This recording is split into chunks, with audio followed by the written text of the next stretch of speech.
Hello, everyone, and welcome to the Love Fruit podcast with myself, Ronnie Smith, and I am joined today by a very interesting, wonderful guest, and that is Zuzana van der Werf Kulichova. Hi And there. to let you know a little bit more about Zuzana, she's a highly educated mother of four girls. She has two master's degrees, one in agricultural economics, one in environmental science. Worked for more than 8 years at the Delft University of Technology, managing the European Commission project, teaching and researching. She finished a Ph.D. in 2016, focusing on the social responsibility of scientists in controversial technologies, and she's published three peer-reviewed articles in international scientific journals. And besides her passion for science and education, she's been interested in the raw vegan lifestyle since 2015 and has read and studied a number of a lot of the main books in that category, and has also successfully completed a program with Jesse and Rennie Bogdanovich, and has also attended the Mastering Raw Food Nutrition program with Karen and Rick Dina. And you can follow her on Instagram, Zuzu's Raw Journey. She has her own books and programs that you can go and have a look at. And she has a book called Fall in Love with Fruit, and she was also part of the some of the raw vegan bundles that were run by Chris Kendall and Melissa Raimondi.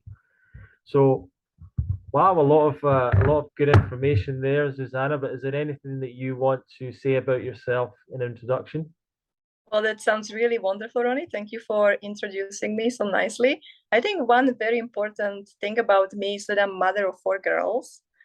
And I just, like to mention this because many people who start to come into this lifestyle always sort of say that this lifestyle takes a lot of time and then don't have that time. It's really busy and it's just very difficult. And I just like to share with people that if I can do it with four kids, anybody can do it.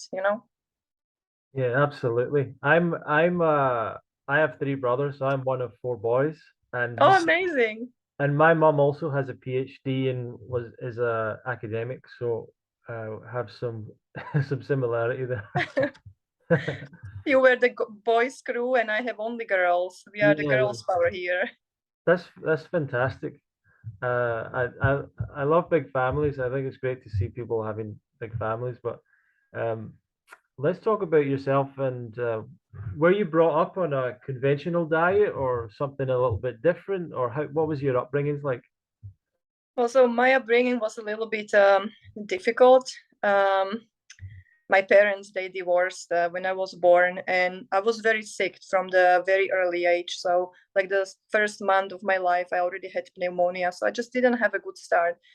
And I was brought up on the typical standard Western diet, I guess. I mean, Western diet. I mean, I was born during communism, but the diet was very much influenced by Germany. So a lot of meals that we eat in Slovakia are really German-like or Austrian-like, a lot of influence from there. And so we just typically ate a lot of bread and a lot of like white flour products like pasta and different kinds of noodles and dumplings and things like that. But also, what's nice about Slovakia that a lot of people, especially in my family, my grandmother, she had a huge garden, so we had a lot of seasonal produce from her garden. And so, we didn't really buy vegetables so much in the supermarket. So my grandmother was producing so much that she was just giving to everybody. And I never considered that to be something special until I moved away from Slovakia to the Netherlands, and I realized what is the difference between the produce we buy in the supermarket and the produce we just grow in Mhm. our own home or our own garden. So I had a lot of throat problems, a lot of infections, tonsils infected all the time, and nobody really ever questioned whether the diet was a part of the problem. And I struggled with having antibiotics like all the time. When I said to my mom, my throat is sore again, she was like, I don't want to hear it. I don't know what to say. I don't want what to do anymore. And so all these antibiotics resulted in me developing really uncomfortable digestive issues. And I would say that this was one of the main reasons why I always in my life search for the answer. Like, would diet change help me to solve this problem? So when I was 16, I went vegetarian, and I heard actually about raw veganism when I was 18, but I was not ready for it back then. So, I just had a lot of years of vegetarian and then going back to meat. And then in 2015, I just found a plant-based diet and raw veganism within 1 month. And it just made such a huge impact on my life that I never looked back, basically. What was the main thing, or some of the main things that made you start to look into diet and change that? Because a lot of people experience health issues but don't necessarily think about changing their diet often. What was it for you that led you down that path? The interesting thing is, so as I said, I had a lot of issues with my stomach, like cramps and really pain, and I went to the gastroenterologist, and they did all the examinations, and they found nothing. Interestingly, they never asked me what I was eating. And during my teenager time, I went into a lot of dieting. Yeah, a lot of dieting because I wanted to stay lean and nice and skinny, and that just didn't help at all. So all this relationship with food was not healthy for me, for sure. And I don't know if that was a mental issue or it was because of all those antibiotics that I took and my microbiome was just so weak. It's really hard to say. Maybe probably it was combination of all of these. And so I knew that, like when I ate certain things, I felt better. And when I ate other things, I felt worse. So it made sense to me that what I ate was causing the way I was feeling in my stomach. So vegetarianism was the first step for me, logically, because that was something that was not so weird during that time. Like veganism, I didn't even hear about it when I was 16. It was not something very common that people would do. So vegetarianism back then was already like a hardcore thing to do for my mom, like you don't need meat, like what I'm going to make for you and all these kind of things. But eventually everybody just got used to it. But I realized that eating a lot of cheese and eggs, and because that's what vegetarians typically do, they just replace the meat and go to eat a lot of animal-based high-fat products, and that just didn't feel so great. Yeah. So I guess that probably was the reason why in the end, after I think like 4 or 5 years, I went back to eating meat. And then when I came back to plant-based diet and I did it the right way, I just felt amazing. And was there any particular person or set of information or books or videos that inspired you to make some of those changes along the way? So the interesting thing is that I found the plant-based diet via doing a course about how to be psychic. Oh, It's wow. it's a really weird story because I had a burnout in 2015. So I had 3 kids in 3 years. I was doing my PhD. It was extremely busy. I just, was sleep deprived. I was breastfeeding, pregnant all the time, and I was not able to keep up with my work. So I was working in the weekends, and my husband was taking care of the kids. But as I keep on going, I was so exhausted. I just couldn't keep up with my own ambitions. So I totally broke down. I was very anxious. I suffered insomnia. I was not able to sleep for 3 weeks. It was really horrifying. I was afraid to be at home alone. And so I started to study. And the first thing I discovered was these psychic people, like how do you feel safe again? How do you protect your energy? So I started to study that, and I signed in for a course. It was at the Udemy platform. Back then it was very popular. So I just signed for that course and I follow it. And I noticed that people there talked a lot about how the food they eat influences their psychic abilities. And I was like, wow, that's really interesting. And most of them didn't eat meat. And they also said, like, when they ate some heavier meals or chocolate or drank coffee, that their ability would decrease to connect with their higher self. And I was like, wow, this is really, it just makes sense. And as I kept on hearing about this more and more, I just thought, like, I need to try it. And so I started with the plant-based diet. And during that time, my very good friend returned from South Africa. And there she worked at a raw vegan restaurant. And so she came very enthusiastic, telling me, I work at that restaurant there and I never felt better in my life. You have to try it. And I was like, wow, it just sounds so amazing. Sure, just like, why not? And she introduced me to the YouTube channel of Fully Raw Christina. So that was my very first encounter with the raw food diet. And but I'm a type of person who is not like watching YouTube videos and blindly believing everything. So I wanted to read some books about that. And one of the very first books that I read was the 80-10-10 diet. I don't remember who told me about it anymore. I don't know if it was in one of the Christina's video or who introduced that book to me. I don't know, but that was really like second book I got. The first one was called Raw and Simple. It was super high fat gourmet book, but it said it was simple, and I had 3 kids, so I figured that was something for me. But it was just super high fat, and it was not my thing. I tried it, and I didn't feel as great. I had a lot of cravings, and I don't know, that had a lot of oil and nuts and things like that. But of course, if you are transitioning from the regular diet and you just start to eat that already feels a little bit lighter and different. But it was just not it. So after a month of trying that, I just figured, no, that just was not for me. And so I read 80-10-10, and I started to implement the principles of 80-10-10. And during that time, we were living in Switzerland, and it was winter, it was December, it was really cold. We were going skiing, and I just decided I'm just going for it because my energy was so low, and I just thought, like, I need to take care of these 3 kids. I need to have my energy. So I started to eat super high fruit, and many people, thought like this is totally counterintuitive. It's outside is really cold, and you are eating all these juicy fruits like mangoes and grapes and pineapples. They had very good ones, and I just felt amazing. It was like, wow, like I never thought it was possible to feel this way. And so I decided to get pregnant the 4th time, Ronnie, like seriously. I say that Matilda is the 80-10-10 baby because really it was the fruit that brought such an urge in me to get pregnant again. And I just thought I can do anything, like I can do anything.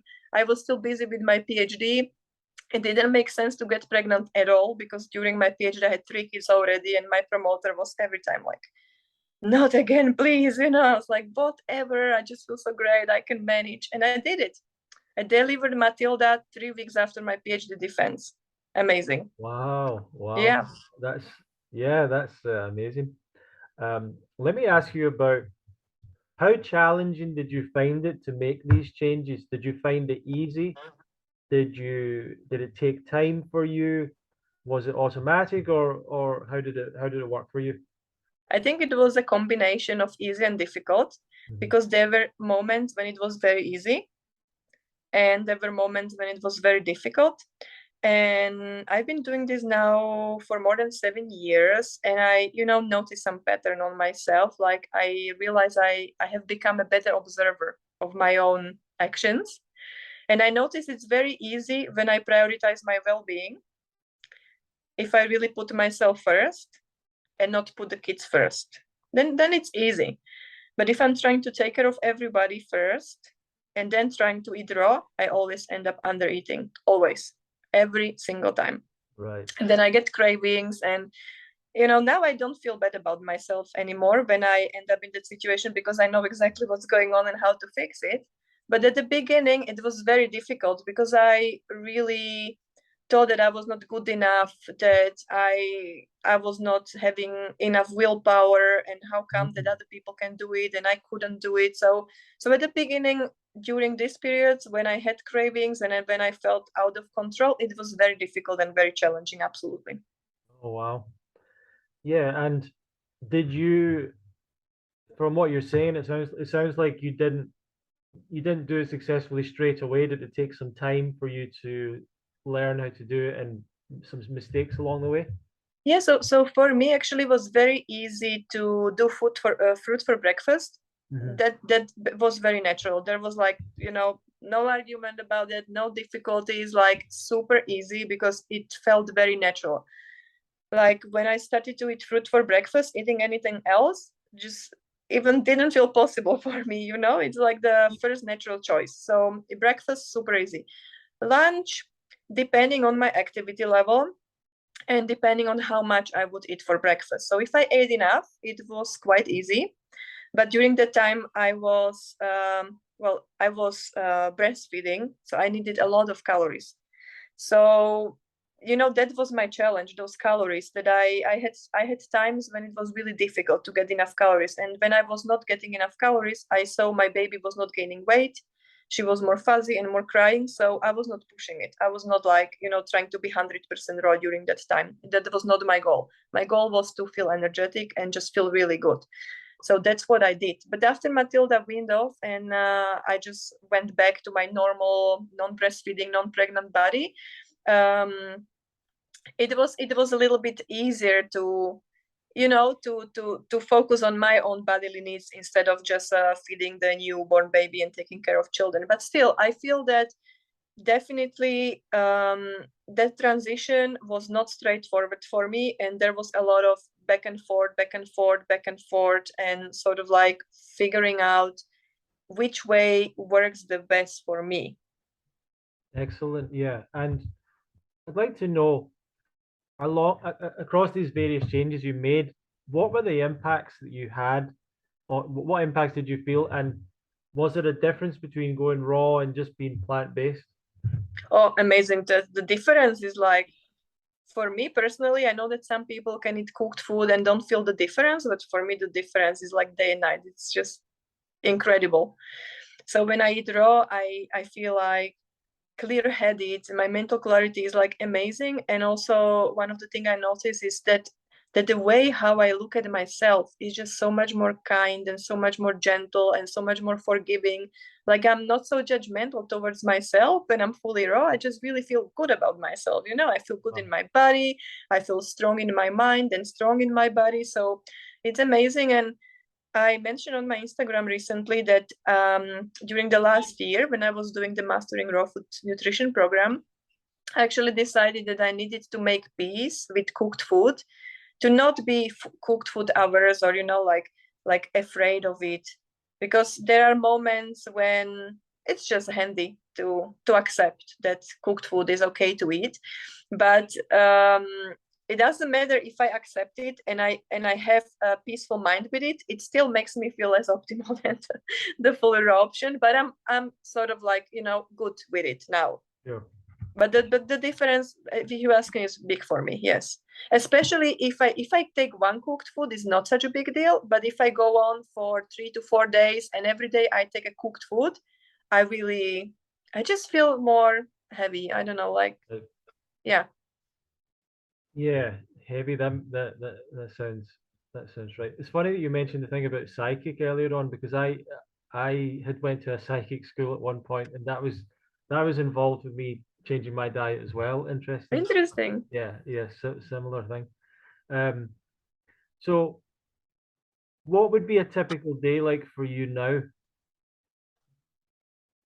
Okay, so I can tell you what I did today. I don't know, it's now like maybe lunchtime. So I already had 2 big smoothies today, which could probably be one smoothie, but it didn't fit in my blender. Since I have this vacuum blender, somehow I can't fit as much in it. Like, the big Vitamix carafe fits somehow much more than this BioChef vacuum blender thing. But I like the taste of the vacuum blender, so I'm willing to do the double batch. So I had a smoothie which had like 600 grams of mangoes, it had 4 bananas, and it had like 200 grams of kale and some water, and I mix it all together. And I don't know, that can be 600, maybe 700 calories. I think around 700 probably. The mango was quite a lot, and plus 4 bananas. It was good enough for me. So that's what I had for breakfast. And for lunch, if I manage to prepare it, I'm not sure yet. I either have a salad or I have grapes, depending on how well I'm on time, to walk the dog and go to get the girls from school. So grape is the easy option because I just wash it and eat it. So that's super easy.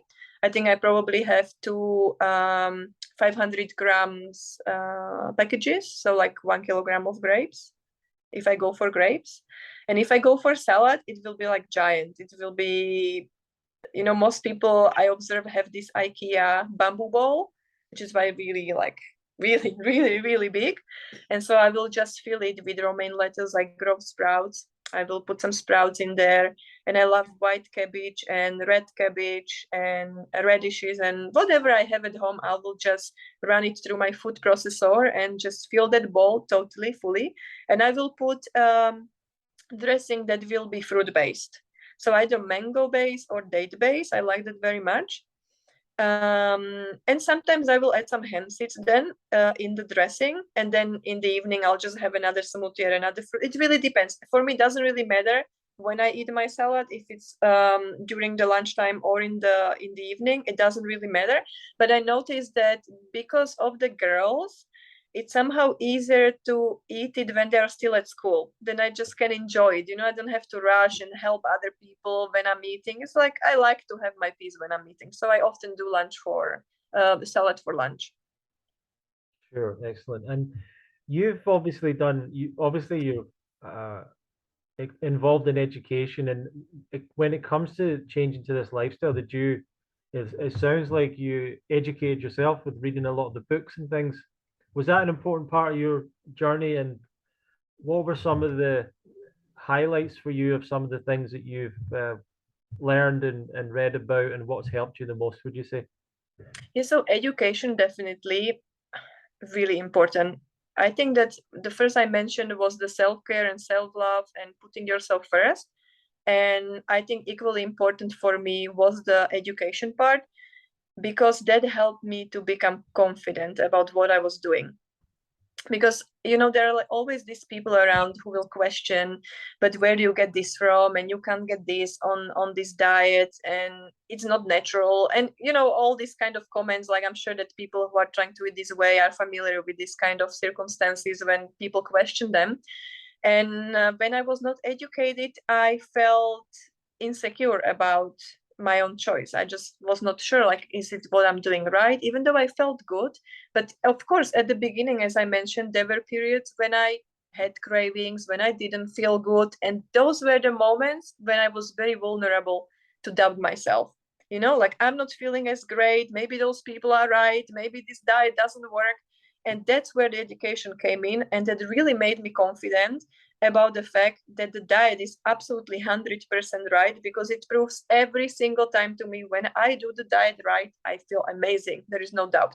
It's really about how we execute it.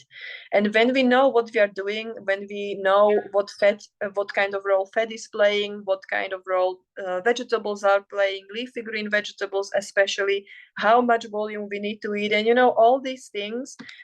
Also, that we have to supplement with B12 and have to get some iodine sometimes from some sources, how to get selenium and all these kind of things. If you know what you are doing, it just feels so much easier to do it. Right. And any particular book that you like? Any particular book? I would say that none of the books that I read had all answers for me. Okay. I really think that because no single person has answers for everything. I think every book is somebody's personal account or personal experience of what worked, for them personally, or the experiences maybe they had with helping other people. But I really like to read broad spectrum of experiences from different authors and then make up my mind of what makes the most sense to me personally. Excellent. But definitely, if you ask me, I mean, 80 10 10, I think it's a great book. It's amazing. It's amazing starting point for just really understanding that we don't need to eat as much protein and fat as we tend to believe. And I also like very much the China study. I think it's also a very good book for somebody who is transitioning to plant-based way of eating, because not everybody jumps right away to raw. A lot of people go to whole food plant-based first, which I think is a really reasonable step to make. And so those two books are good, I think. And I love the Mastering Raw Food Nutrition by Rick and Karentina. It's amazing program. And I think another challenge people have is trying to find support, friendship, community. Were you able to meet other people that were doing this kind of thing, and how did you find those people, if you did, and or was there any kind of support or community you could find that helped you with that? So at the beginning, zero community for me. I was busy with my kids, that was all that mattered to me, and finishing my PhD. But my greatest support I had in my husband, because he always supported me.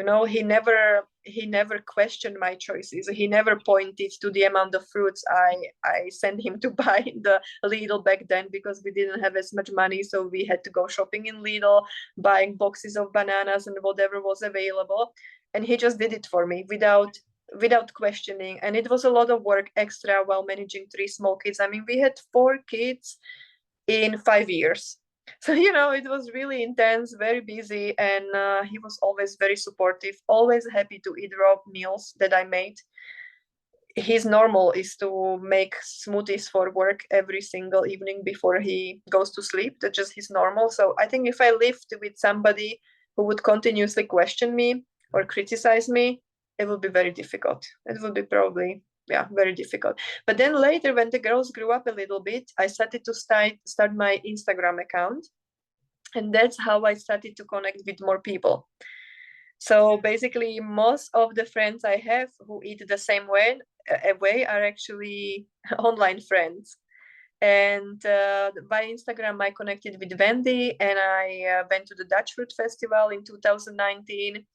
So, and we are now really nice, good friends. So that's very nice. Through her, I also discovered the Raw Vegan Netherlands network, which Daniela is managing. So it's kind of nice to know that the resources are there whenever, I feel ready, people are there, so I can just join them. That's very nice.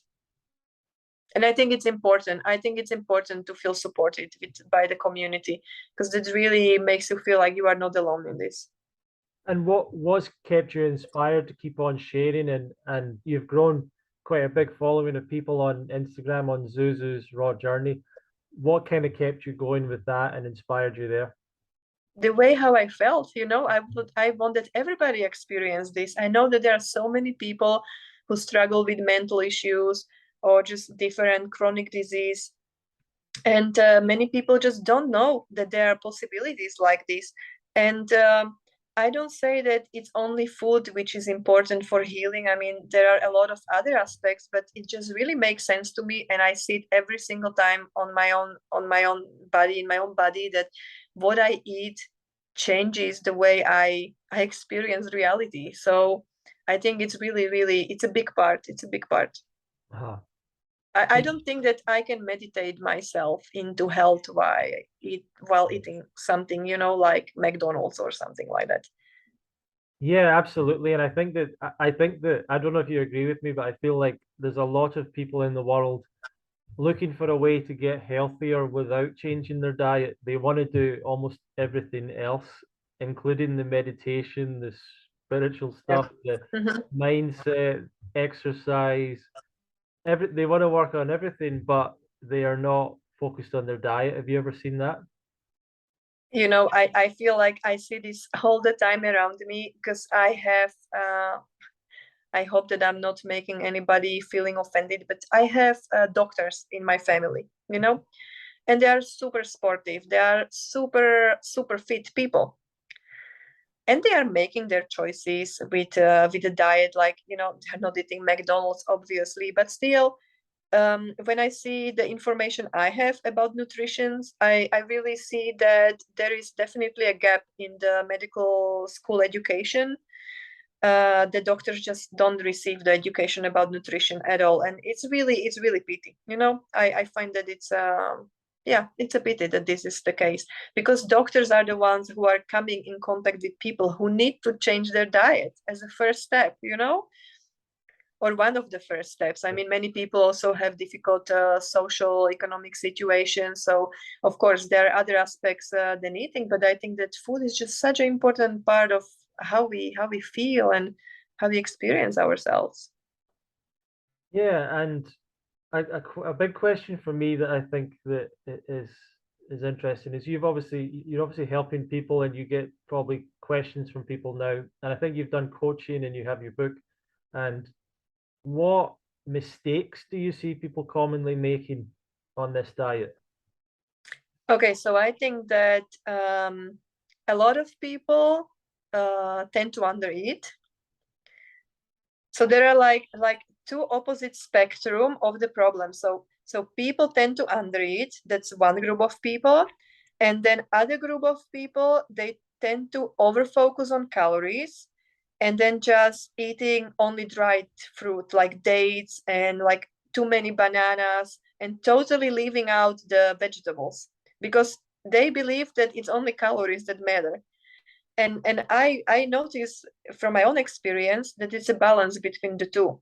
So we need to get just the right amount of calories, but we also need to get the right amount of nutrients. So if we are only focusing on calories and we are lacking on nutrients, for me personally, it doesn't work.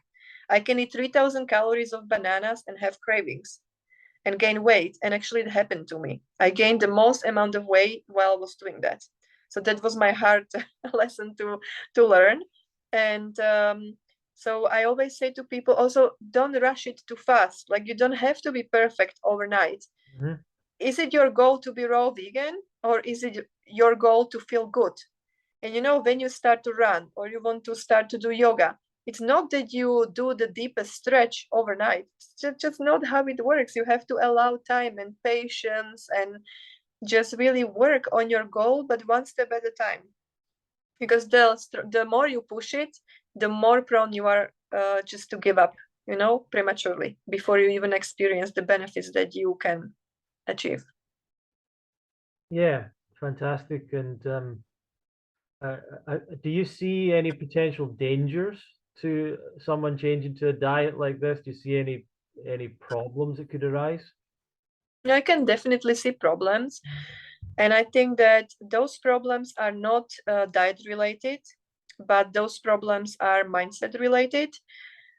So I feel that there are specific type of people who are not so confident about their own choices or maybe not connected to their intuition so much that they just blindly follow what they read in books or what other people say, and they're willing to push themselves very far to the point when it becomes really endangering their health. Like I say, like, you know, forcing too many bananas over a long period of time, like really denying the need for nutrients from vegetables and just variety of different foods that I believe needs to be part of the healthy balance or vegan lifestyle.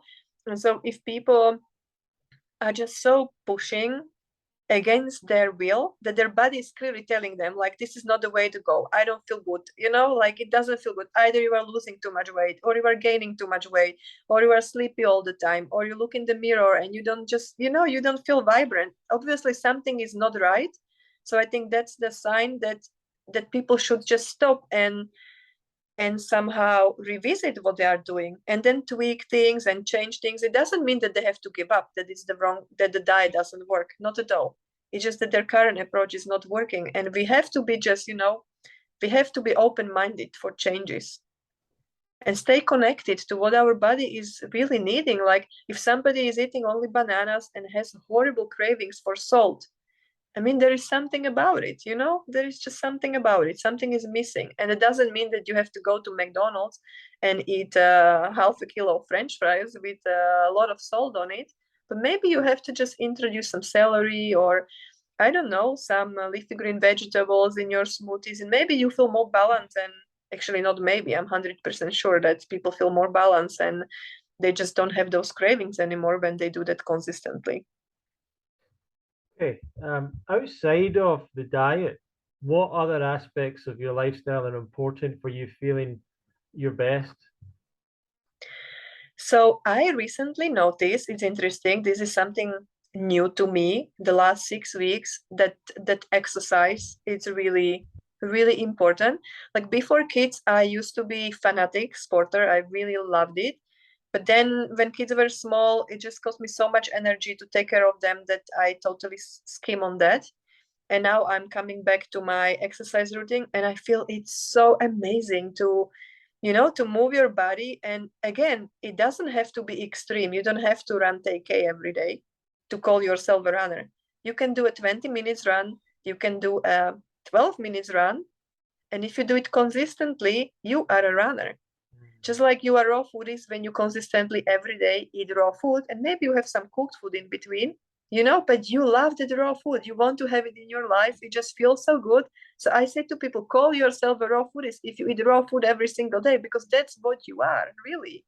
And so running or doing another kind of sports, I love to rebound. I also started to stretch a little bit, doing yoga, which is still very, I feel intimidated by that, because I like to, I'm the kind of person who likes to achieve things fast. And that's why I have to be very mindful. That's why I like to also talk to people about this, to make them aware that this is not the best way to approach things, because then you tend to give up very quickly and say, oh, I can't do it anyway, so I don't even try. So I think that engaging in some physical activity is extremely important. And for me, it also serves as disconnecting from my mind. Like I feel like I need to not only live in my head, I also have to experience my physical body. So exercise and a good diet in combination, that for me is really, really important. And what about things like your mindset, the way you think? Do you focus on any of that visualization, affirmations, things like that? Has that helped you along the way? So I don't do actually, so part of my studying or educating myself about the lifestyle and diet and all of this, I read a lot of books about self-development. I don't know how to call them, but like spiritual books. Mm-hmm. And one of my favorite author, actually, I like to mention him, is Canadian MD. His name is Gabor Mate. Oh yeah. And last year he released a movie which is called The Wisdom of Trauma.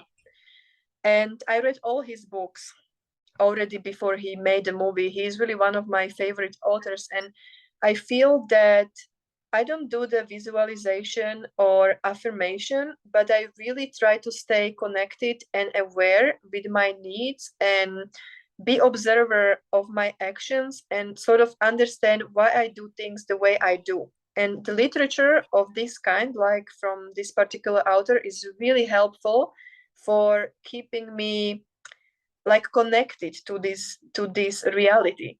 Because whenever I do something that I don't approve, myself, I think I shouldn't be feeling like this, I shouldn't be doing this, then I think like, okay, it's coming from there, and this is what I have to do to actually be in peace with it.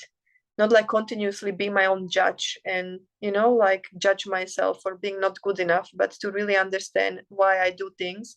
And actually, everything wrong that I do is just a learning experience. That's how I try to look at it. So that's my mindset. And I think it's very important for people to, I don't really know, like everybody needs different methods for connecting to themselves. Like some people need like yoga, some people like meditation, some people do the affirmation like you said. And for me it's just reading different books from the authors like this. I really like the literature on trauma a lot. I don't know why I'm so drawn to it. It's just really, it inspires me a lot. What impact did going to the Dutch Fruit Festival have, or other events where you've met people in real life doing this? So that Food Festival was really amazing. And Ronnie, I'm still dreaming about going to your festival, but it just a little bit more difficult because it's not in the Netherlands. So finding just somebody who takes care of kids or bringing the kids, just quite pricey to come with all of us because we are six and a dog.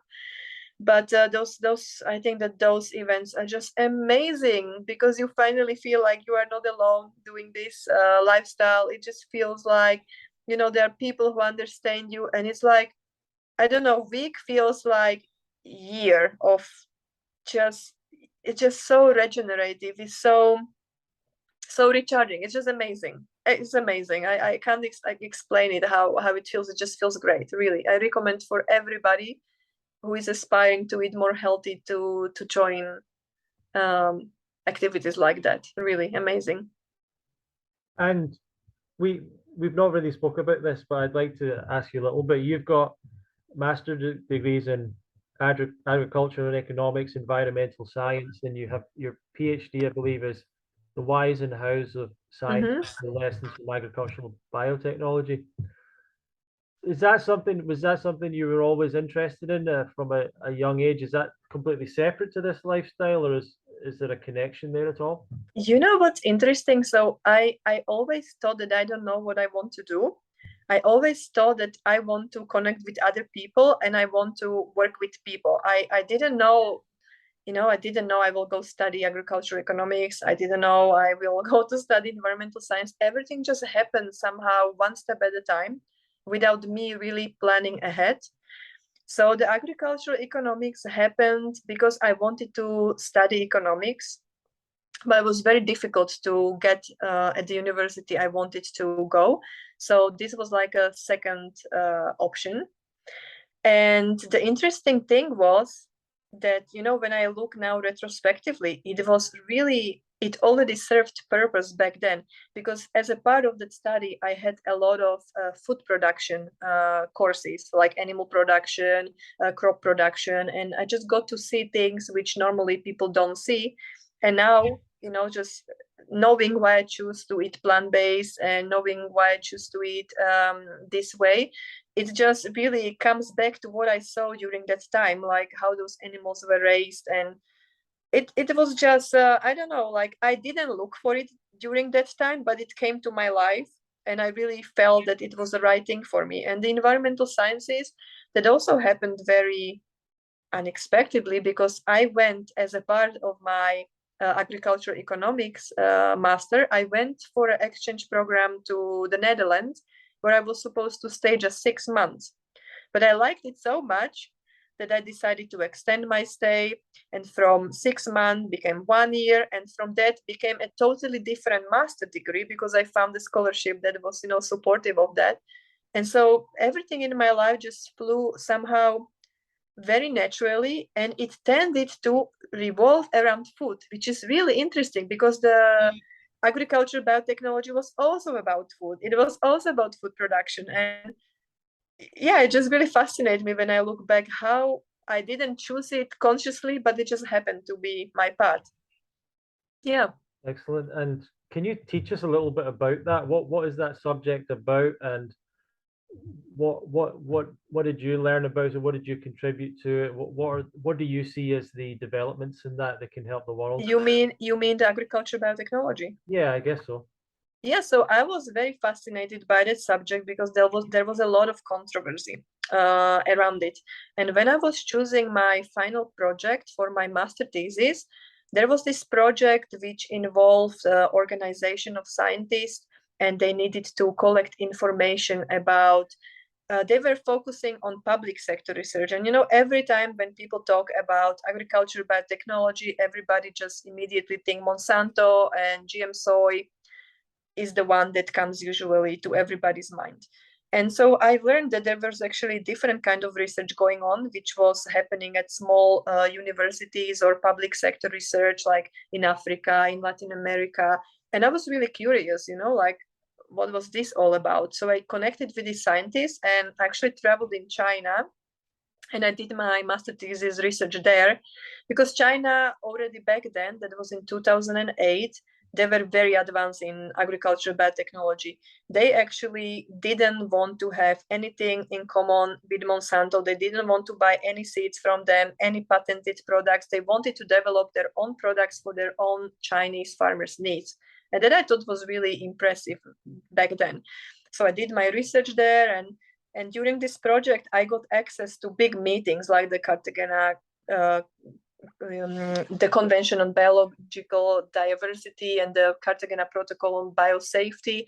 And I just went to these big meetings when all the country representatives were like, sharing their opinion. There was a lot of controversy. And I just was like, okay, this discussion is a little bit deeper than what's going on in the media. It's a little bit more complex. So that really interested me. And so I did research focusing on the public sector, research in agriculture biotechnology.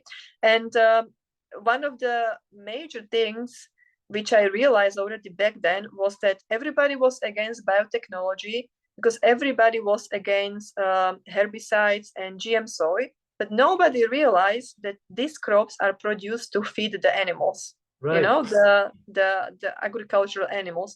So everybody is against GM foods, but everybody eats meat.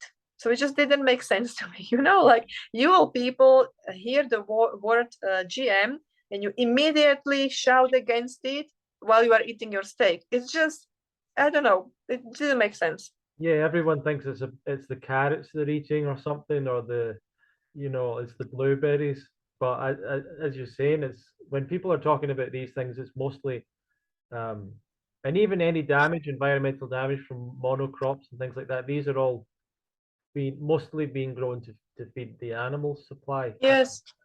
And can you talk a little bit, like a lot of people obviously in alternative health and alternative ideas research, they are very against GMOs, genetically modified, and also very against pesticides and things like that. And I don't know if that's something that you do, if that's what agriculture. So I'm not a specialist on Right. agrochemicals, but I can share my perspective, of Sure. course.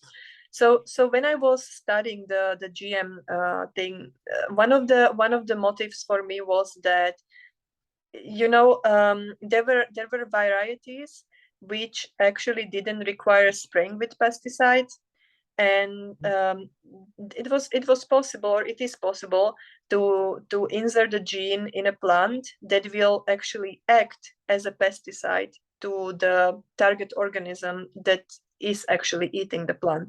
So instead of spraying and killing everything in the field, like all life, in the field, you are only targeting the pest which is damaging your crop. So it for me, it seemed like a better option than killing everything, but I still don't think that is the best option. I think that the best option is soil management, like diversity, crop rotation, and just not creating these monocultures of crops where we are totally damaging the biodiversity and the ecosystem. So for me, definitely the GM is not the answer. But if somebody tells me that it's worse than what we do conventionally, I don't agree with that. Right.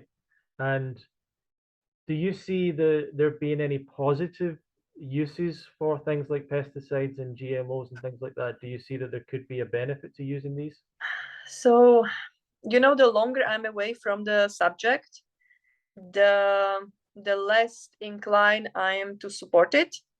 Although I still feel that there can be applications, but if you learn more about, like a good farming practices and soil management, how important that is for actually managing the health of the whole planet, then trying to fix the problems by agriculture biotechnology, it doesn't seem to me to be a long-term solution. It's like a temporary fix to me, because eventually at one point you will run into some troubles again, probably. But what I liked about some of the projects from this public sector was, like, there was this project in the Netherlands, and they were working on cucumbers, and this cucumber had a pest that really liked the yellow flower of the flowering cucumber. And so these researchers just took a gene and they changed this flower into being white, and that was enough for that pest to just avoid it. And I thought that was just magnificent, just change the color and you basically get rid of the pest that would otherwise just eat half of your harvest. So there were some nice applications. Very famous one, which was also done with the public sector institute, and everybody in the raw vegan community always says is Monsanto, and things like that. It's the Hawaiian papaya that was basically saved. That variety was saved by agriculture biotechnology. That papaya variety wouldn't exist without agriculture biotechnology. So that was developed actually by the public sector institute, I believe was a university, who made those seeds available. And thanks to that papaya in Hawaii is actually still being produced. So I think that was a nice example. But I don't like when people start to question me, or let's say, not that I don't like, but I find it a little bit disappointed that people feel that eating melon without seeds is bad for your health, or Right. eating seedless grapes is bad for your health, and I just feel that people need to get a little bit more education, because they tend to live in some of bubble of illusion of how agriculture works. And I mean, if seeded if the grapes without seed is the worst food you can eat, I really like to eat it every single day. Yeah, it's funny because people will say things that maybe sound like they could be right. For example, they might say seedless fruits, like um, they're missing something, or if they're seedless, it's almost like that'll make you infertile or something. Like people Yeah, make these big jumps, and some people talk about the hybridization of fruits, and I don't know exactly what they mean sometimes by that word, because it seems like almost everything in a sense is So hybridization, I'm again not as expert on plant breeding, but as far as I understand, it's that you basically try to cross or reproduce plants which would normally not naturally reproduce in nature. So either it would be two varieties that are, far from each other, like, I don't know, from one country to another. So they are sexually compatible, but they wouldn't cross in nature either because of the distance between them, or because there were just other barriers for making it happen, and so people just like help them to reproduce in the, let's say, agricultural conditions which are promoting of that reproduction. But it's not like genetic modification that you take a gene from, I don't know, tomato, and you place it into, I don't know, wheat or something. This is maybe a weird example, but it's possible with genetic modification. And with hybridization, there must be some level of sexual compatibility. You can't just cross plants that are not sexually compatible. This is how I understand it. Yeah, excellent. And there's a lot of myths and ideas that get shared like that. For example, the idea that maybe seedless fruits are bad for you, and different things like that. And there's a lot of you've probably seen a lot of interesting ideas that get shared in the raw vegan world. And some of them are very strange ideas, and some of them are maybe not particularly helpful ideas. What are some of the biggest myths or strange ideas that you've come across or that you hear people repeat? So I don't come to these kind of ideas very often, but I have seen it over the years that people would claim that they would never eat watermelon because it's genetically modified. And I know that such a watermelon doesn't exist, because I know how difficult it is for companies like Monsanto to get their products on the market. I know how expensive it is, and I know how impossible it is for public sector research institute to get through this regulatory approval. So, like, these companies are really focusing on the most profitable products, and that's the animal feed. They don't care about watermelons. They don't care about bananas. They don't care about apples. I mean, they care about things which are really highly demanded, and that's the animal feed mostly. Or another crop which is also highly demanded, it's then for making oil, like the oilseed rape in Canada. Right. So So like foods that are used either to feed animals or create processed food to actually support a stable shell life, those are the ones that the big companies want to produce, because they know there is a big market for this kind of crops.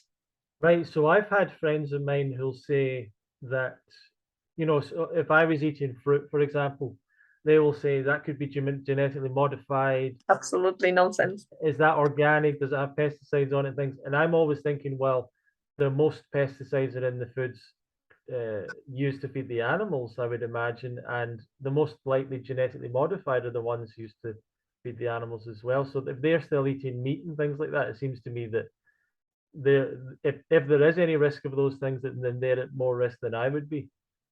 I also feel that the animal agriculture is like one of the biggest contributor to all the pollution problem that we actually have, and also the antibiotic resistance that we hear about more and more, every year.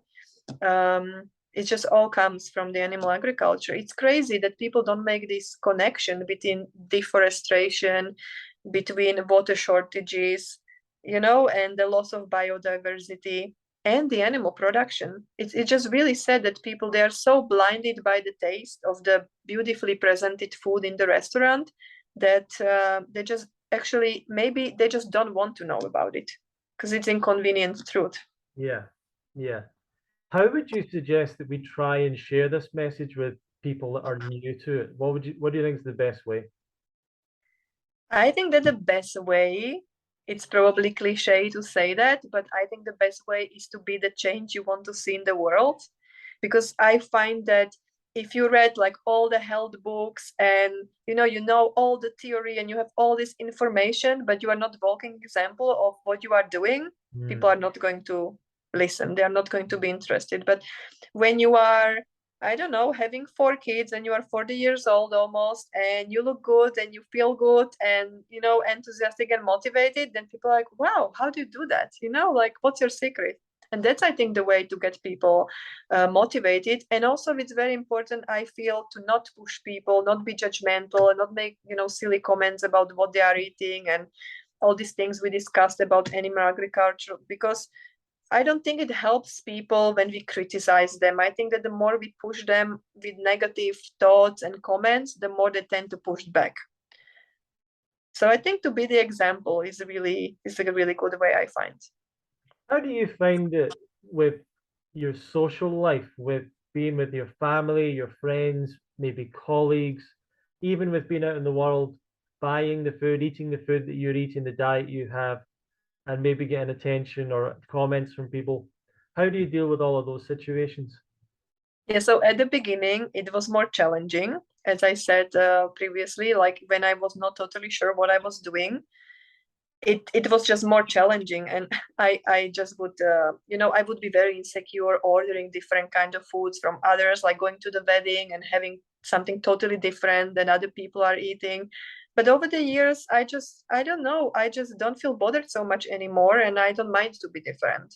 And my family, obviously, they are all used to it after 7 years, so nobody really questions it anymore. There are some people who will always try to offer some meat or, you know, things like that. But I will just always very politely deny it, and we move on. We are not like stuck in the topic of why not and why don't you want it. And, you know, I just don't like to debate with people who are obviously not open to my way of eating. And so I don't know, when I go somewhere, I just bring my own food most of the time. Or yesterday, for example, we went out with the whole family, 3 Peter's brothers and the kids and parents, and it was really big group. And we were spending the whole day just outside in the restaurant and the playground. I just brought my smoothies and bananas, and the only thing I had during the whole day was one mint tea. Seriously. So, and nobody was bothered by me not eating what they were eating. Absolutely not. So I think the longer I do it, the more easy it gets. But I would like to go snowboarding next winter because it's my big passion. And last time I went was in 2009. And so I'm planning to go with my friends who are not vegan, not alone raw. And this is going to be challenging for me because they want to go to a place where it's like a half board. It's in the mountains. I will not have a car, so I will really need to somehow make it happen. I will not make it raw. I know that already now. I will be challenged to make it plant-based, but I will make it plant-based no matter what. So I like to challenge myself. I decided that I'm not giving up my passion for snowboarding and, you know, letting these friends go because they're really good friends. I'm just going to make it happen. So I'll report next year how it went. Great, great. And you mentioned supplements a little bit. What's your thoughts around that? Yeah, so for supplements, I personally take vitamin D and vitamin B12. These are the only two that I'm taking. And I feel like as long as I'm eating enough fruits and enough vegetables and enough calories, I don't really feel like I need to supplement something more because I just know that the B12 is very unreliable to get from external sources. And I mean, some people I know are able to create B12 internally, but I think it's very important to do the testing if you really want to be sure that you have enough vitamin B12 in your body.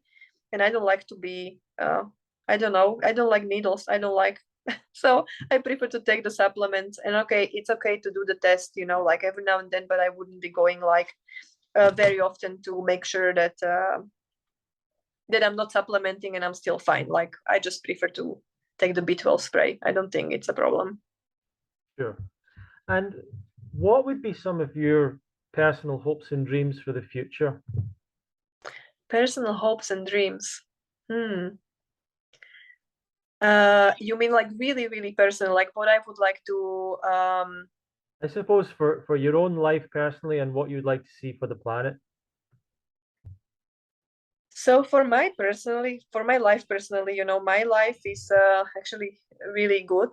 I'm very happy with my life. I would love to see my girls growing in awareness of why I choose not to feed them meat. I really would like to see them to continue that path. I know that it's not in my hands. I know that eventually they have to make their own choices, but I really would like to, provide some solid basis for them to understand why making these choices just makes sense. So that would be, as a mother, really important for me. And I just really would like that people are kinder to themselves, that they practice compassion with each other and they connect, especially starting with themselves. I realized this only when I stopped to work. So when Matilda was born in 2016 and I finished my PhD, I decided that I'm not working anymore. At least I'm not working being employed by somebody. And suddenly I had a lot of time to contemplate, like my own needs and my own wants and all of this, which I didn't have when I was in the working process, because it's like a treadmill. You just run it every day, the same. Just go in the morning, come in the evening, do the house chores, and you go to bed. And so I just would like that people get more space to connect with themselves. And I think when they get the space to connect with themselves, they very quickly realize that the food they eat makes such a big impact on them. But when you run the treadmill, it's really difficult to find a minute or two or 20 minutes, to just contemplate what you are putting in your body, because it seems like you haven't got time for anything. Yeah, so that I would wish for people to create more space to be with themselves and to connect to themselves. Yeah, excellent. And you obviously are sharing things now with people, obviously your Instagram, Zuzu's Raw Journey, but you also offer, I believe there's a book and other things. I think there's different types of coaching that you offer. Would you like to let us know a little bit more about that and who that might be for and where they can find more information about that? Sure. So the first book I wrote is called Fall in Love with Fruit. And I made this book for my first time in the Raw Vegan Bundle. It was the second Raw Vegan Bundle edition. And that book basically describes my journey with falling in love with fruit. And it also has the recipes that helped me at the beginning of my journey to basically sustain the fruit for breakfast and start to love fruit so much, like as much that I want to have it, every day in my life. So that book explains a little bit of also the background, like why the fruit-based diet work, like why is it easier for our body to get energy from fruit as compared to, for example, cook carbohydrates. So there is a theoretical part in that book, and there is also a recipe part on that book. And the second book is Fall in Love with a low fat diet. And I wrote that book because I noticed that a lot of people struggle with understanding how much fat to eat. And I noticed that many people, especially those that are transitioning from the standard Western diet, they oftentimes think that they are eating low fat, but they are not eating low fat. Like they have this idea that like the fat is invisible in their food, like because when we use oil, it's so easy to overconsume it. So that would be the first part of the book that is trying to explain that. And the second part of the book is really for people who are trying to eat low fat for a longer period of time, but then maybe still don't understand the differences between the different properties that, for example, nuts have and seeds have, and why the omega 6 to omega 3 ratio matters and how we can achieve it in the best way. And actually, it's not that complicated. People try to overcomplicate everything, but actually, it's not so difficult. So I hope that when people read that book, it just becomes really clear, like how much fat to eat day in, day out, and feel good about it and stay feeling good. Excellent. And before we finish off today, do you have any words of advice for people? Advice, I think that really one of my biggest advice would be to be persistent, like to not give up, but don't be persistent in a way that hurts you. Like be persistent with achieving your goal while maintaining flexibility to tweak and adjust your approach. I think that would be my biggest advice, because I think that living this lifestyle requires a long-term dedication and also flexibility, because there are different life situations, there are different moments when maybe your first preferred choice is not available, but there are still multiple other options. And I think when we are open-minded, we can always make it work. Thank you so much for joining me today, Zuzana. We've been joined today, everyone, by Zuzana van der Werf Kulichova. You can find her on Instagram, Zuzu's Raw Journey. The Love Fruit podcast, you can check us out on YouTube and all the other podcast platforms. We have now over 100 interviews. Feel free to check through those, and hopefully you'll find something that helps you on your journey to better health with a raw vegan diet. And if you want to learn more about that, you can go to fruitfest.co.uk and look for the more information on the UK Fruit Festival, which will happen in 2023, the 21st to the 28th of July. And we hope to see some of you there. We also have Fruity Fridays on Friday nights. You can join us, join the mailing list at fruitfest.co.uk. You'll get notifications about our Friday night meetups, and we have different presenters that come on and present information. There's question and answer sessions as well. Once again, designed to give people some education and some community and support with their journey to a raw vegan diet. Thank you very much for watching and listening. Please feel free to share this with other people, and we will see you in another episode of the Love Fruit podcast. Thank you for having me, Ronnie. It was really excellent. Thank you. Thank you. Bye-bye.